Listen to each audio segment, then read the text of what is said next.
मे आई कम इन sir? Kishan, तुम रोज late आ रहे हो और लेट आने का टाइम डेली बढ़ता जा रहा है। ऐसा तुम क्या करते हो? कहीं बाथरूम साफ करते हो क्या? नहीं सर नहीं, ये ना भिखारियों के संग खेलता है। मैंने इसको देखा है भिखारियों के संग खेलते हुए। किशन, क्या ये सच बोल रही है? जी सर। बदतमीज, तुम्हें शर्म नहीं आती? क्या तुम्हारे माँ बाप इसी बातों के लिए स्कूल भेजते हैं? नालायक कहीं का। कल अपने बाप को, मतलब अपने पापा को लेके आना।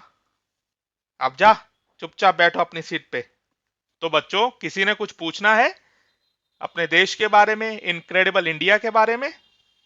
हाँ सर, मैं पूछना चाहता हूँ। अच्छा, चलो पूछो। सर, जैसा आपने पढ़ाया है ऐसा कुछ दिखता क्यों नहीं है? क्या मतलब है तुम्हारा?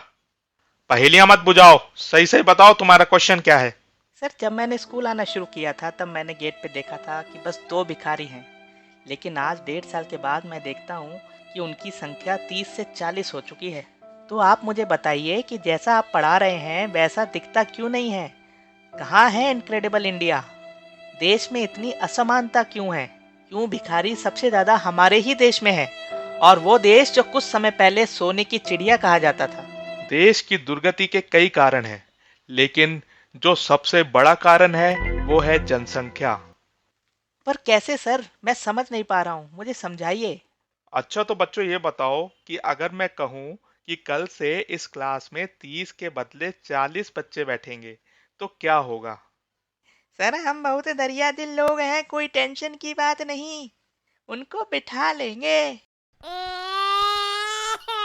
अच्छा, तो चलो सोच के बताओ कि अगर 130 बच्चे मैं इसी क्लास में डाल दूं तो आप लोगों को क्या क्या परेशानियां होंगी? सर, सबकी हालत खराब हो जाएगी। कैसे? सर शोर बहुत होगा, एक सीट पे 3 लोगों को बैठना पड़ेगा, पढ़ाई सही से नहीं होगी, कुछ लोग स्कूल छोड़ के चले जाएंगे, कुछ फेल हो जाएंगे। शाबाश, मतलब अब तुम लोग समझ रहे हो कि इससे न जाने कितनी कितनी परेशानियां होंगी। तो बच्चों, इसी तरह हमारे देश में हो रहा है। सभी संसाधन सीमित हैं और जनसंख्या है कि थमने का नाम ही नहीं ले रही। जनसंख्या बढ़ने से किसी को भी फायदा नहीं है। कोई कितना भी अमीर हो या कितना भी गरीब, सबको बस नुकसान है, नुकसान। वाह सर, आपने क्या समझाया! मैं पूरी तरह से समझ चुका हूँ। जनसंख्या एक बहुत बड़ी प्रॉब्लम है हमारे देश में।